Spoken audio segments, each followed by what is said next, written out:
पड़ रहा है। ऑनरेबल मेंबर, आप प्लीज बैठिए, हम नहीं बदल गए। प्लीज बैठिए, आप बैठिए। नीलेश लंके जी।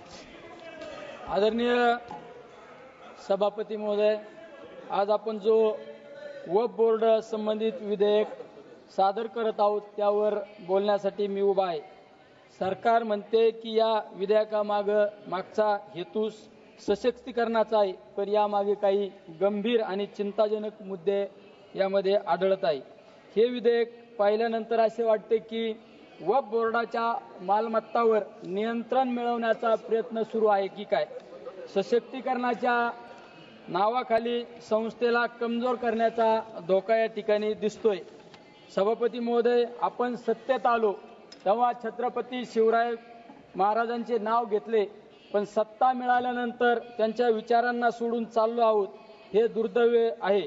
शिवराय हे तलवार चालवणारे फक्त योद्धे नव्हते, ते सर्व धर्मांना समान वागणूक देणारे, लोकशाही मूल्य जपणारे राजे होते।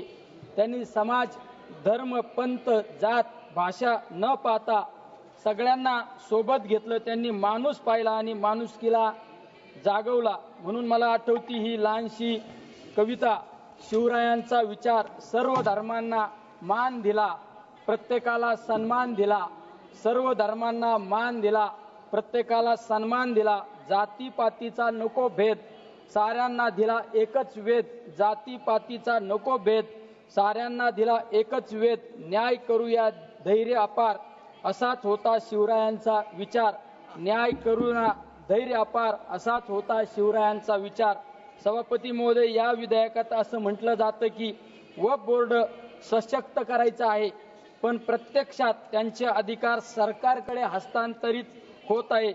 देशभरात वक्फ बोर्डाकडे सुमारे 9.4 लाख एकर जमीन आहे, त्याची अंदाजे किंमत 1.2 लाख कोटी रुपये आहे। प्रश्न इतकाच आहे, हे वक्फ बोर्डाचं सशक्तीकरण आहे की त्यावर ताबा मिळवण्याचा डाव। अध्यक्ष महोदय, मी या निमित्ताने काही ठोस मुद्दे मी आपणासमोर मांडत आहो। वक्फ बोर्डाचे अधिकार कमी न करता योग्य बदल करून त्यामध्ये सुसूत्रता आणण्याचा प्रयत्न करावे। सशक्तीकरणाच्या नावाखाली संस्थेचे स्वातंत्र्य हिरावू नये। संबंधित अल्पसंख्याक समाजाच्या भावना लक्षात घेता त्या समाजाचे प्रतिनिधित्व त्या बोर्डामध्ये पुरेशा संख्येने असावेत। हे लक्षात घ्या की मुस्लिम, पारसी, ख्रिश्चन, शीख, जैन, नवबौद्ध हे अल्पसंख्याक समाज केवळ सांस्कृतिक नव्हे तर राष्ट्रीय उभारणीचे भागीदार आहेत। सायरस पुनावाला पारसी समाजाचे